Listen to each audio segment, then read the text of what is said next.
Buenas tardes, estimados alumnos de la Universidad Ricardo Palma. Continuando con las clases del capítulo de endocrinología, el día de hoy vamos a hacer neoplasia endocrina múltiple, ¿no? Que es una enfermedad en la cual más de 2 o más glándulas endocrinas son hiperactivas o forman un tumor. Para pasarla después, ya, esta de acá pasa a la otra. Ya. Son enfermedades de alteraciones genéticas. La vamos a clasificar en 4 grandes grupos. El MEN tipo 1 o la neoplasia endocrina múltiple tipo 1 es el síndrome de Werner. El 2A, el síndrome de Siple, que también se le conoce. El 2B, o también al 2B ya lo llaman neoplasia endocrina múltiple tipo 3, que es un síndrome de neuromas mucosos. Y por último tenemos un MEN tipo 4, ¿no? Aparte de esta clasificación, también hay otros síndromes tumorales, pero son de poca importancia y son de frecuencia muy escasa. Síndromes de McCune-Albright, síndrome de von Hippel-Lindau, síndrome o complejo de Carne. Vamos a empezar con la neoplasia endocrina múltiple tipo 1. ¿Qué es lo que le caracteriza a este síndrome?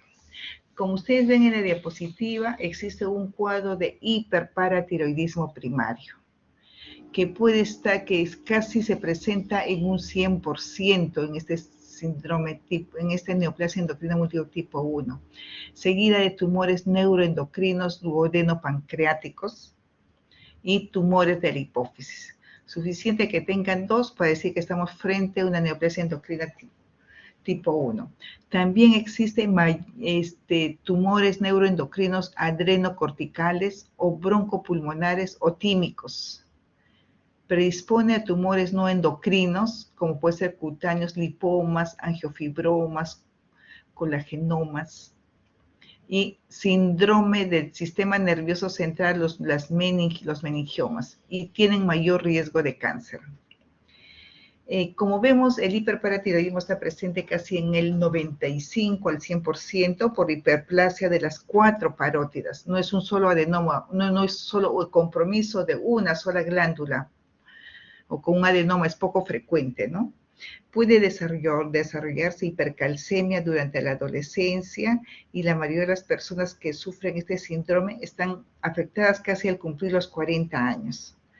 Las características del hiperparatiroidismo de la neoplasia endocrina múltiple tipo 1 no difiere del hipotiroidismo esporádico que ustedes van a estudiar también, ¿no? Y comprende paciente que puede tener litiasis renal con cálculos calcificados, alteraciones óseas y trastornos digestivos. A continuación también vamos a ver un cuadro más amplio, pero vamos a nombrar que los tumores neuroendocrinos duodenopancreáticos generalmente es multicéntrico y suele presentarse a la vez con el hiperparatiroidismo. Es un potencial riesgo de malignidad. Si nuestro paciente presenta estos tipos de tumores, que es más frecuente un gastrinoma, generalmente es la causa de muerte, ¿no? Y complicaciones en el paciente en este tipo. También tenemos, según la guía del 2012, cómo hago mi diagnóstico de una neoplasia endocrina múltiple, tipo 1. Tengo que tener un criterio clínico o solamente un criterio familiar o un criterio genético. El criterio clínico, decíamos que el paciente tiene 2 o más manifestaciones clásicas del MEN1. Criterio familiar de primer grado con un antecedente de la presencia de una neoplasia endocrina múltiple tipo 1. Y genético, que tiene mutaciones, ¿no? Entonces, suficiente que cumpla cualquiera de estos criterios para decir que nuestro paciente también presenta una neoplasia. Aquí les traigo una mnemotecnia del MEN1. ¿Se acuerdan del pan? Entonces, para de comer pan que te dará hipo, ¿no? Generalmente lo que nos hacen aprender. Para tiroides, siempre está presente casi el 100% de la patología del hiperparatiroidismo. Páncreas, ¿no? Que dijimos alteraciones en las células insulares del páncreas o gastrinomas y la hipófisis, ¿no? Siempre tiene que ser comprometido. Ahora vamos a ver las manifestaciones clínicas endocrinas. Volviendo a repetir, casi el 95 al 100% hay un cuadro de hiperparatiroidismo. Y este hiperparatiroidismo es generalmente por una hiperplasia de las 4 parótidas. Después, en un 70% podemos encontrar tumores neuroendocrinos enteropancreáticos, el gastrinoma en un 40%, el polipéptido pancreático en un 20% y el insulinoma un 10%. Después también es frecuente los tumores hipofisiarios, 40%.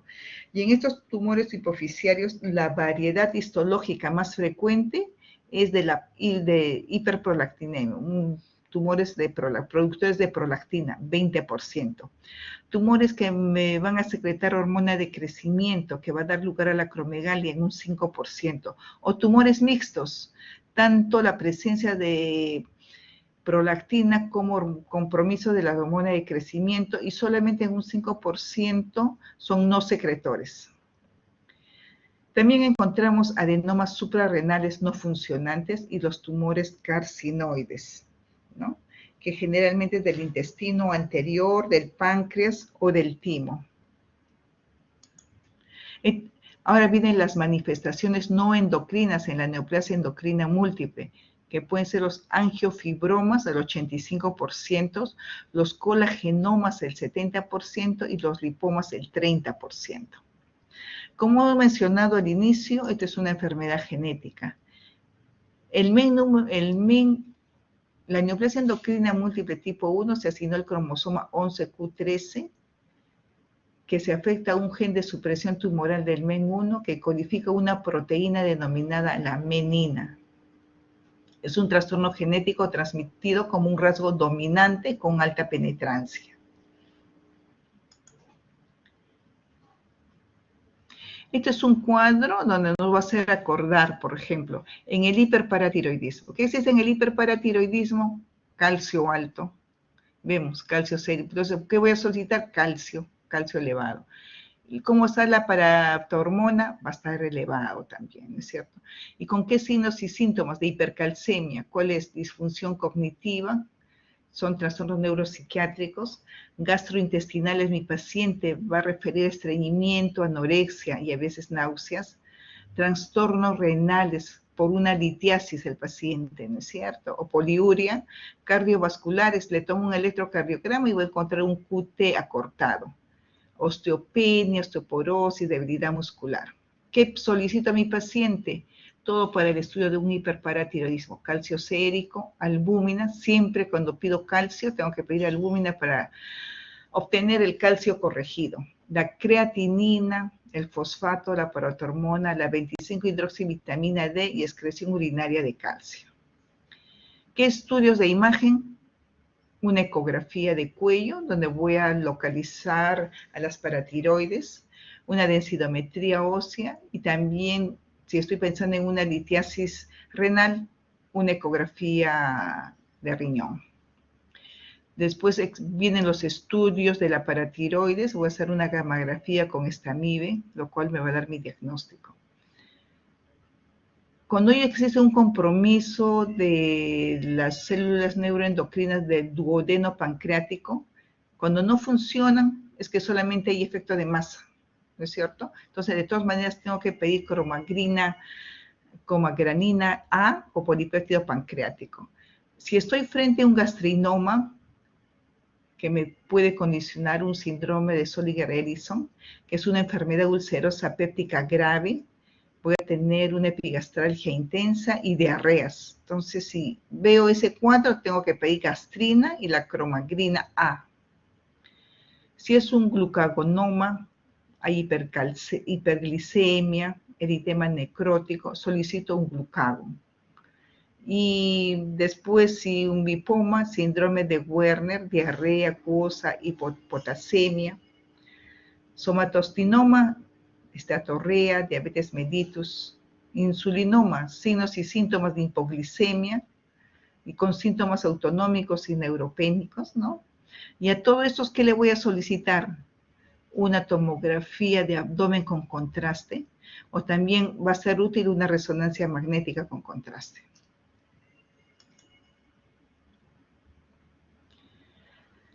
Si hay un compromiso de la hipófisis, puede ser que no esté funcionando y que solamente tengo molestias de masa, que puede ser cefalea, compromiso de los campos visuales, y que le voy a pedir una campimetría y puedo encontrar una hemianopsia bitemporal. Entonces tengo que pedir todas las hormonas que se encuentran en la hipófisis, ¿no es cierto? La prolactina, CTH, TSH, FSH, LH, ¿no? Y también testosterona, estradiol.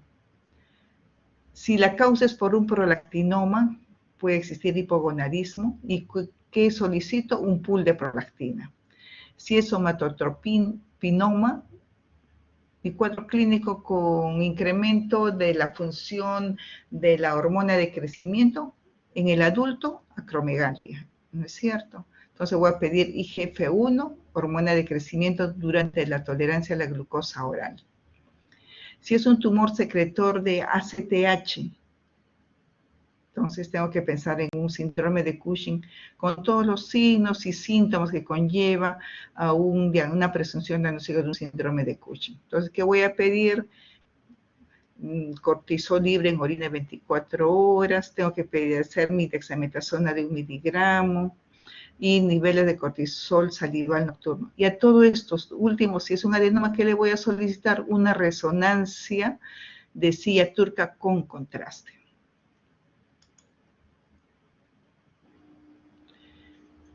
Si está afecto a los tumores adrenocorticales, también puede ser que no esté funcionando, entonces solamente está haciendo efecto de masa tumoral. Por ejemplo, solamente tengo dolor y estreñimiento. Pero si este tumor secreta cortisol, estoy pensando en un Cushing, igual hago mi diagnóstico. Si secreta aldosterona, mi paciente va a tener hipertensión y una hipopotasemia. Si es un carcinoma adrenocortical, efecto de masa, dolor, estreñimiento o un cuadro de hiperandrogenismo, donde va a existir virilización, pubertad precoz, ¿no? Y otros que pueden ser tumores neuroendocrinos tímicos, ¿no? Que solamente estén haciendo efecto de masa. Aquí vemos el hiperparatiroidismo, se vuelve a repetir qué es lo que debemos de pedir y cuáles son especialmente imágenes funcionales, ¿no es cierto? Las tomografías, el espectro. De igual manera, cuando son tumores neuroendocrinos duodeno-pancreáticos, una tomografía abdominal con contraste.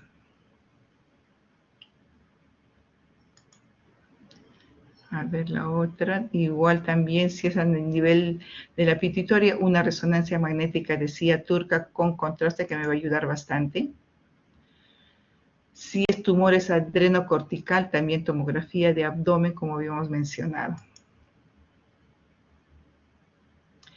¿Algunos de ustedes me puede decir qué cosa observan acá, por favor? ¿Dónde están las flechas?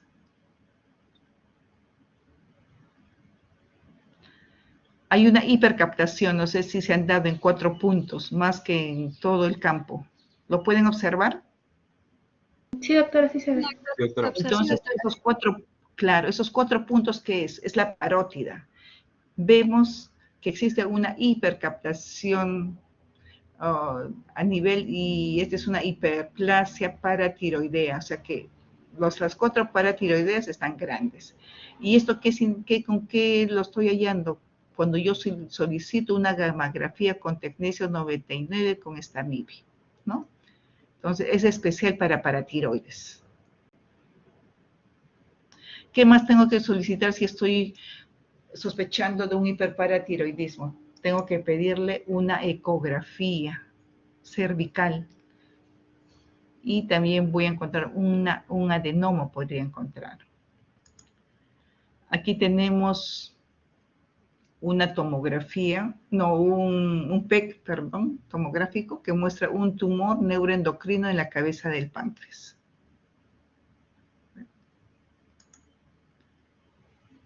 Aquí una tomografía de tórax.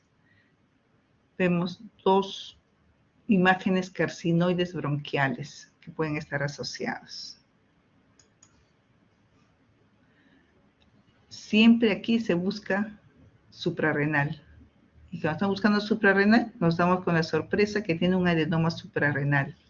Pero no está funcionando porque te salió todas las pruebas negativas, ¿no es cierto? Tanto para Cushing. A ver aquí. Esto es una tomografía de abdomen donde vamos a observar metástasis hepática, ¿no? Ahora vamos a ver quién es lo que da más metástasis.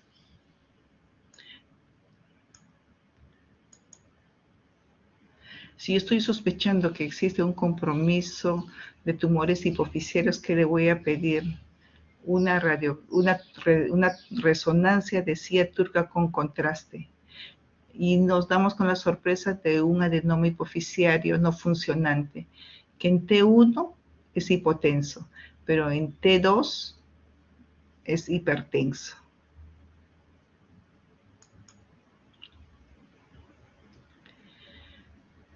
¿A qué pacientes o a qué personas yo indico un estudio genético de MEN1? El que tiene criterio clínico, que ya hemos mencionado, compromiso ya sea de paratiroides, entero, pancreático, hipofisiario. Cualquiera de dos de los tres, tengo que hacerle un estudio genético. Cuando yo sospecho que ese paciente puede tener una neoplasia endocrina múltiple, cuando tiene un adenoma paratiroideo antes de los 30 años. Pero si tuviera una hiperplasia, entonces la sospecha es mayor, porque es más frecuente una hiperplasia que un adenoma.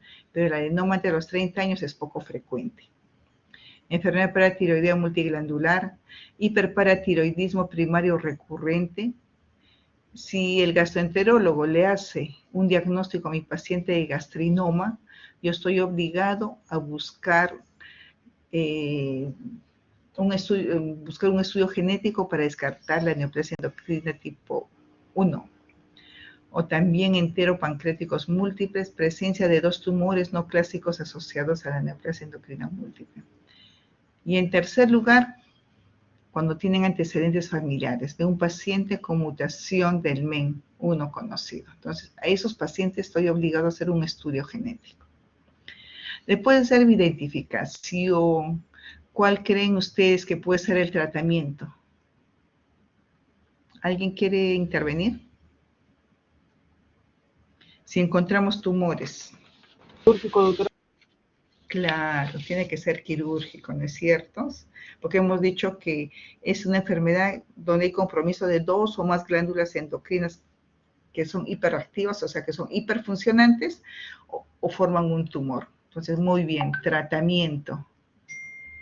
Si es de la paratiroides, tengo que hacer una paratiroidectomía subtotal más sacar también el timo para evitar el riesgo de carcinoma tímico asociado al MEN1. También se puede hacer una paratiroidectomía total con implante del antebrazo de una glándula paratiroidea, porque es hiperplasia, no es maligno, entonces hago un implante en otro lugar.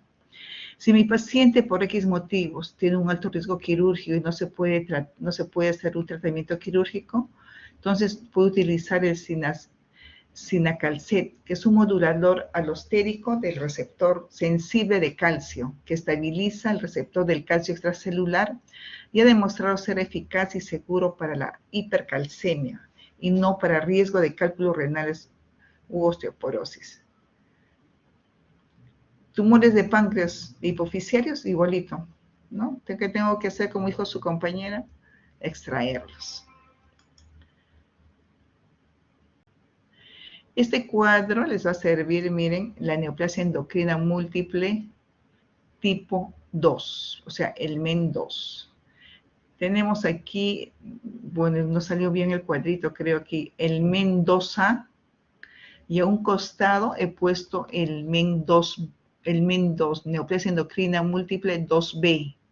Y este 2B también le llamamos neoplasia endocrina múltiple tipo 3. ¿ya? Para que digan, ¿dónde está el 3? Van a decir, la doctora no ha dicho, pero es el que se le dice el MEN 2. Y este es un carcinoma medular de tiroides familiar. Se ha distorsionado mi cuadro, qué pena. Entonces, tanto la neoplasia endocrina múltiple 2A como 2B, los dos tienen carcinoma medular de tiroides. ¿No es cierto? Casi en un 100%. En el 2A aparece en la infancia como hiperplasia de la célula C.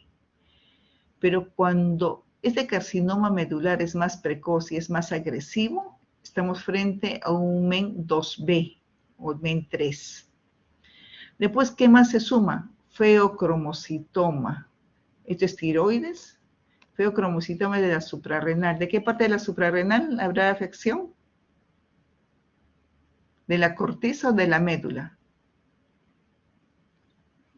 Jóvenes. Ahí dice Bernardo, de la médula. Claro, feocromocitoma, 50%. En el otro lado también hay 50%.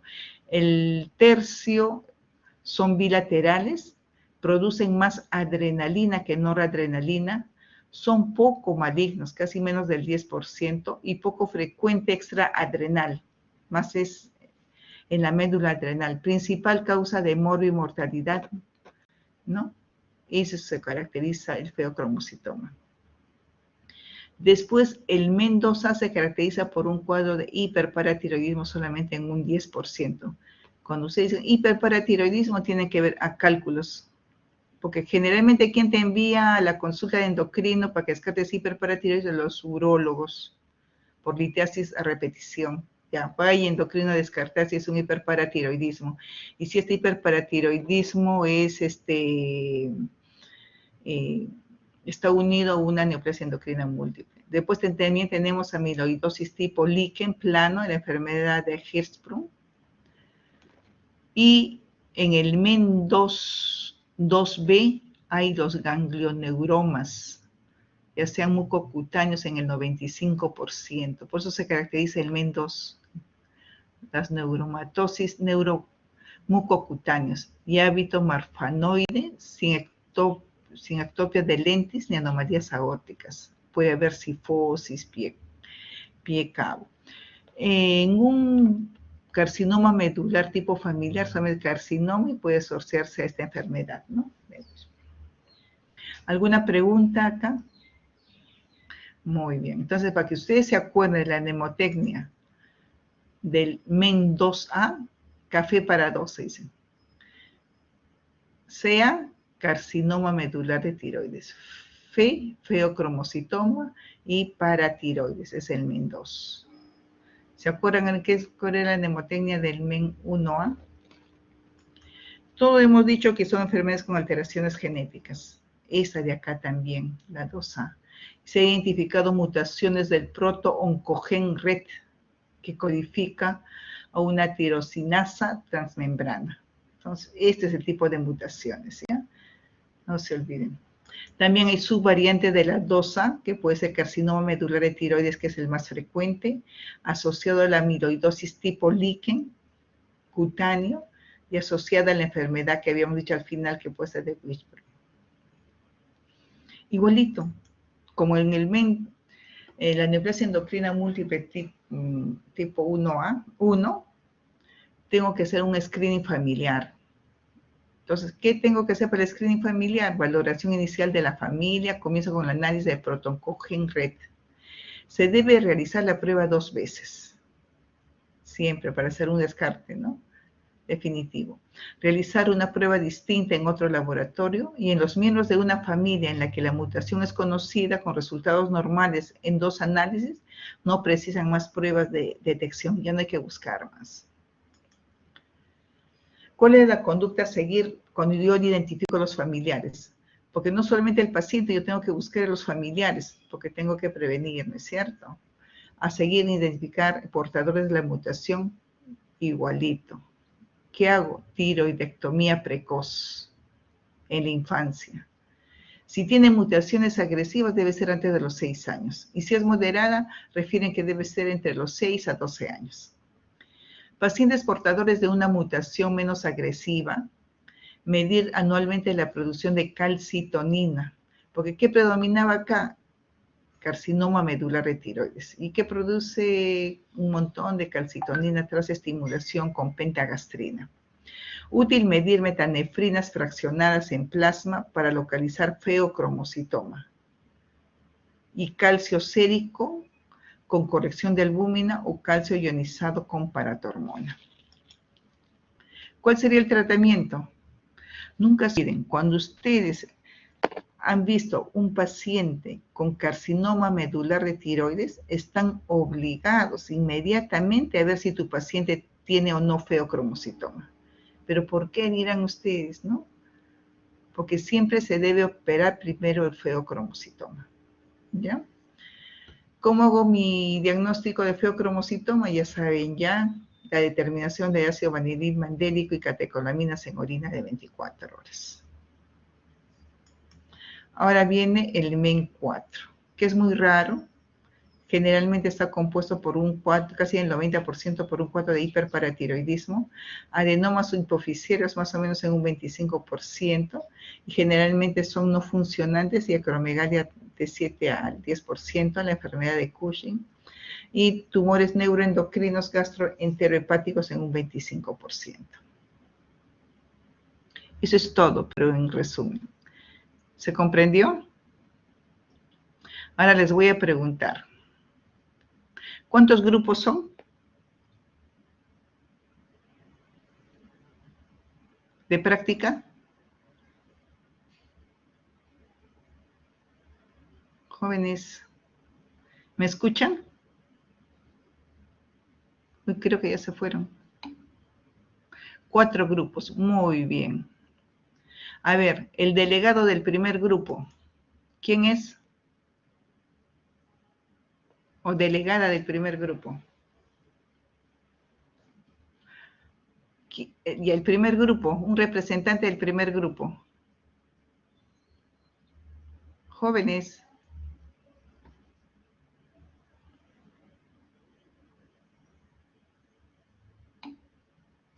Ya, Karen.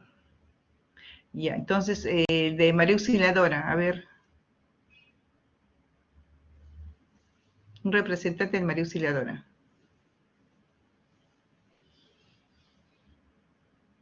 No les veo.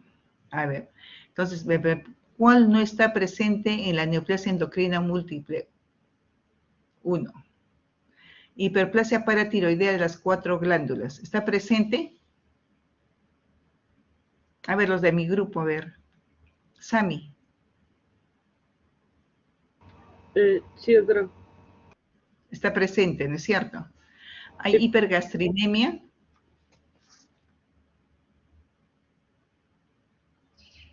¿Hay tumores pancreáticos productores de polipéptido intestinal vasoactivo? ¿Carcinoma medular de tiroides está en el MEN1, Sami?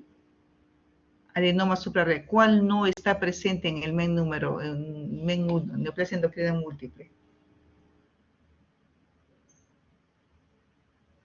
A ustedes no tienen micro, ¿no? No pueden hablar. ¿O sí? Claro, aquí dice, el MEN2, 4, muy bien. Entonces, el carcinoma medular de tiroides, ¿dónde está? En el MEN2, ¿no es cierto? 2A y 2B, muy bien, todos de acuerdo. Ahora, vamos a otro, vamos a preguntar para que se les quede. Este es un paciente con diagnóstico de úlcera duodenal, presenta hemorragia digestiva alta, tiene litiasis renal con cálculos clasificados, pérdida de peso, eritema necrótico migratorio, calcio sérico 11.8 miligramos sobre decilitro, corregido que está alto, y una paratormona de 220 nanogramos por mililitro, que también está alto ahí, y gastritis. ¿Qué dice ahí, Andrea? Gastrina 1830. Tíos paternos con antecedentes de úlcera duodenal y litiasis renal. El cuadro clínico de este paciente, ¿qué sugiere? Una úlcera péptica con Helicobacter pylori, un MEN 2, un MEN 1, gastrinoma o un MEN 2A. A ver. El 5, Mendoza. El 4, gastrinoma. 4 dice. En MEN 2A. El 5, MEN 2A. Ya. El MEN 2 tenía, ¿qué tenía? La tiroides, ¿no es cierto? ¿Cuál era la mnemotecnia? Del 2A. Café para Café para 2. C, ¿qué cosa es? Carcinoma medular. ¿No es cierto? Y este tiene carcinoma medular de tiroides. ¿Tiene clínica de carcinoma medular? Porque no hemos hablado. F, feocromocitoma. Café, F. ¿Tiene feocromocitoma? No tiene feocromocitoma. Y el otro era paratiroides, ¿no es cierto? Sí tiene de paratiroides, miren. Litiasis. Calcio, gastrina. Pero cuando tienen gastrina alta, ¿se acuerdan cuál era el otro? La mnemotecnia del MEN 1. A ver. Para de comer pan que te da hipo, ¿no es cierto? Ya, entonces, ¿cuál sería? Paratiroides, páncreas, ¿no es cierto? Páncreas, ¿dónde está aquí páncreas? Vamos a ver páncreas. Gastrina, ahí está, miren, tiene 2, por lo menos tiene 2. Hipófisis sí no tiene, entonces tiene 2, ¿qué sería? MEN 1. Muy bien. Vamos al otro. Este es un varón de 37 años de edad con antecedente de tiroidectomía total por cáncer maligno de tiroides. Ah, tiroidectomía total por cáncer maligno. Si la doctora está diciendo tiroides, es un carcinoma medular, ya multifocal. Productor de calcitonina, claro, pues medular es calcitonina. ¿Qué investigación genética puede detectar la afección de sus familiares? ¿Cuál de ellos tengo que pedir? ¿Se acuerdan?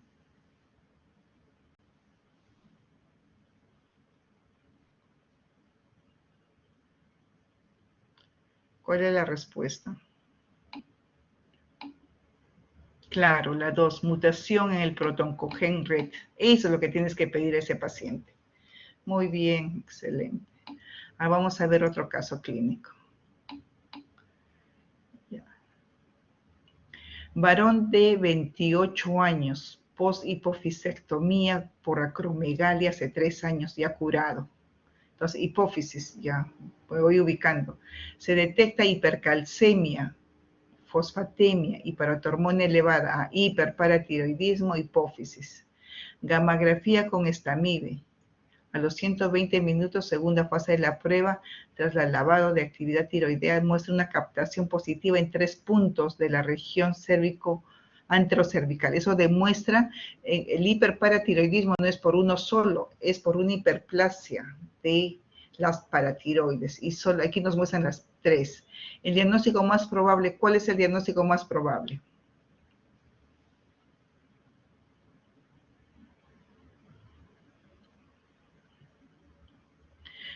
Un bocio multinodular tóxico. Para un bocio multinodular tóxico no tengo que hacer una gammagrafía con estamide. Solamente eso se hace para paratiroides.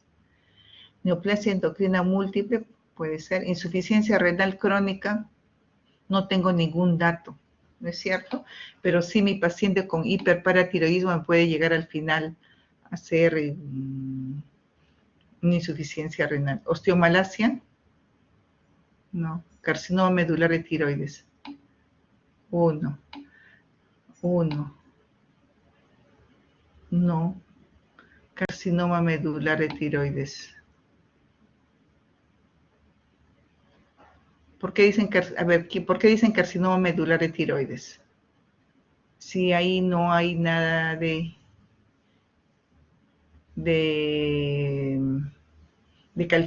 que me ha medido calcitonina, nada.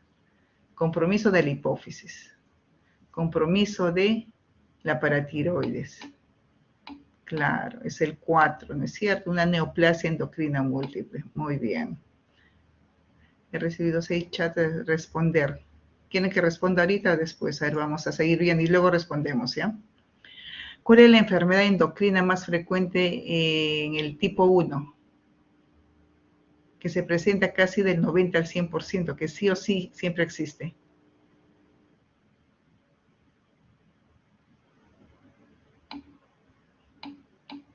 Claro, el 3, en el hiperparatiroidismo primario. Muy bien. Carcinoma medular de tiroides con feo, el 1 y el 4 es el MEN2. Puede ser 2A o 2B. A ver, vamos a ver acá otro. El MEN1, ¿a qué se asocia? Ya, eso ya es fácil. Hiperparatiroidismo, buscan. ¿Quién tiene este hiperparatiroidismo? Tiene hiperparatiroidismo. En esos 3 puede estar el MEN1. Insulinoma, no, carcinoma medular tampoco. Ahora busco. Tiroides, hipófisis también puede estar. Síndrome de Zollinger-Ellison también. Pero carcinoma medular de tiroides no. Ese es el tipo 2A o B. Y el otro tampoco. Entonces la respuesta es el 1. Muy bien. Ahora el otro. Respecto al insulinoma. Si tengo un insulinoma, ¿cuáles serían las características del paciente? ¿Qué cosa presentaría? ¿Qué cuadro clínico? Jóvenes, ¿qué cuadro clínico les llama la atención? Presentaría predominante en la hipoglicemia, ¿no es cierto? Muy bien, hipoglicemia. ¿Se asocia al MEN2A el insulinoma? Es un tumor endocrino pancreático cuya resección quirúrgica supone la curación de la mayoría de los casos. Suele ser un tumor multifocal y maligno en la mayoría de los casos. Suele ser un tumor de localización extrapancreática y el tratamiento de elección es la radiofrecuencia percutánea. ¿Cuál es la respuesta correcta? La 2, va 1. ¿Quién más opina? La 2. Claro, la 2. Tú localizas al insulinoma, ya no va a presentar nunca más a nuestro paciente un cuadro de hipoglicemia. Ya, otro. Es una mujer de 45 años que acude a la consulta transferida de cirugía con diagnóstico de tumor neuroendocrino diagnosticada tras la pancreatectomía parcial de un tumor de 2 centímetros en la cola de páncreas. Entonces yo estoy pensando, ¿es el 1, 2, 3 o es el 4? Dicho tumor detectado en forma casual en una tomografía abdominal solicitada para completar el estudio de un quiste hepático, ¿no? Encuentran ese quiste ahí, el tumor neuroendocrino. Ampliando la anamnesis refiere a reglas irregulares, amenorrea de 6 meses, cólicos neuroureterales de repetición desde los 20 años, por lo que le realizaron litotricia en varias ocasiones. Antecedentes familiares de cólicos renales. ¿Cuál es su sospecha diagnóstica? ¿Por qué debe ser esos cólicos renales? Tiene un cuadro de probablemente hay que descartar hiperparatiroidismo, ¿sí o no? Muy bien. Es un paciente que ha tenido un tumor, ¿dónde? 1. Ya, ¿quién más? ¿Qué más dice? Otra opinión, me dicen la número 1, síndrome neoplasia endocrina múltiple tipo 1. ¿Todos de acuerdo? Muy bien. 1. Ahora vamos al otro. Ante el diagnóstico citológico de carcinoma medular de BAP de tiroides de un nódulo tiroideo asintomático, el siguiente paso, ¿qué debería ser?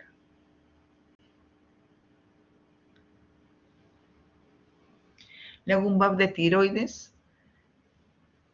porque tengo un nódulo tiroideo y no me salió carcinoma papilar, ni folicular, ni anaplásico. Total, me sorprendo y lo que había punzado el diagnóstico de patología dice carcinoma medular de tiroides.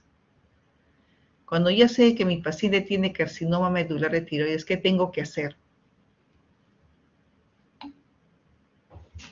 Descartar un feocromocitoma asociado. Claro, eso es lo que tengo que hacer, descartar un feocromocitoma. Porque lo primero que tengo que hacer en mi tratamiento es el tratamiento de un feocromocitoma. ¿Es cierto? Muy bien. A ver, ya nos faltan pocos. En relación con el MEN2, indique la afirmación correcta. ¿La presencia de gastrinoma condiciona la morbilidad y la mortalidad? 2. ¿La existencia de hiperparatiroidismo primario es infrecuente? 3. ¿El estudio de la mutación del proton cogen-red tiene importancia en su manejo? ¿Es característico el feocromocitoma de localización extraadrenal? 5. Suele aparecer tumores carcinoides que se localicen en el timo. ¿Cuál es?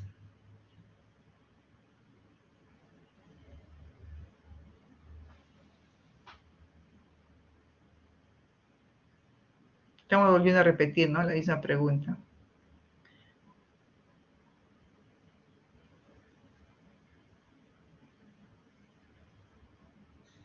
Jóvenes. 3, claro, el 3, muy bien. A ver, vamos a otro, el último. Mujer de 24 años asintomática con antecedente de padre y madre afectos de carcinoma medular de tiroides. De forma incidental se descubre por tomografía abdominal una masa adrenal de 5 centímetros de diámetro. ¿Cuál de las siguientes opciones suele ser la siguiente decisión clínica?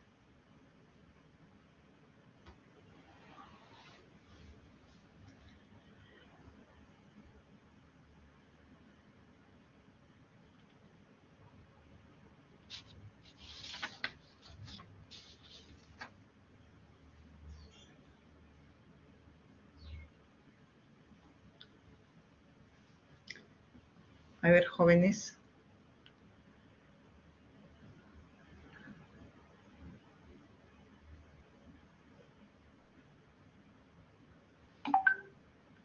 Cinco. Claro, no se olviden nunca eso, por favor. Se debe terminar catecolaminas en orina para descartar feocromocitoma. ¿Ya? Entonces, no se olviden, ¿qué es una neoplasia endocrina múltiple? No se les va a hacer ahora difícil, ¿no? Cuando afecta 2 o más glándulas endocrinas. Y esas afecciones hay una hiperfunción o forman tumores, ¿ya? Cuando hay hiperparatiroidismo, no se queden solamente a hiperpara, tienen que seguir buscando otra patología que ya les dije que pertenece al MEN1. Paciente con tumores hipofisiarios, no se queden ahí nomás, ya, tumor es una acromegalia, no, hay que seguir buscando si está asociado o no a una neoplasia endocrina múltiple. Gastrinomas, insulinomas, también hay que quedarse ahí, hay que seguir buscando si pertenece a la neoplasia endocrina múltiple tipo 1. ¿Qué más? Feocromocitoma, también hay que seguir buscando. ¿Alguna pregunta o para responder, creo? ¿Se comprendió? Creo que con casos clínicos es más fácil, porque si no es un poco tedioso.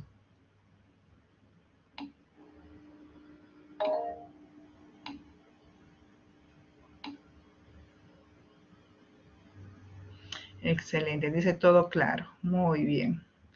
Entonces, queridos alumnos, muchas gracias. Nos estamos viendo para la próxima clase, que es el día de mañana. Hasta luego. Buenas tardes. Doctora, disculpe. Dime. Doctora, una consulta. En caso del adenoma suprarrenal, que son las no funcionantes, ¿eso se va a ver solo por imágenes y en el examen de laboratorio sale todas las pruebas normales? ¿Quiere confirmar? Claro, si es no funcionante.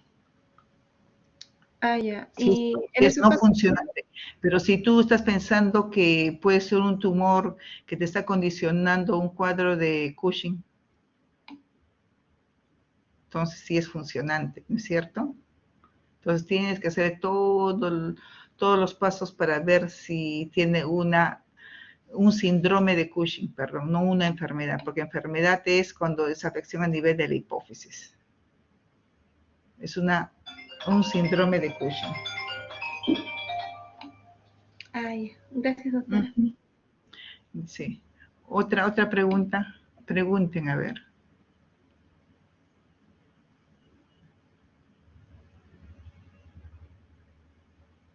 Ya. Entonces, muy bien. Gracias. Hasta luego. Doctora, disculpe, no se olvide de parar la grabación, por favor, en las 3 rayitas.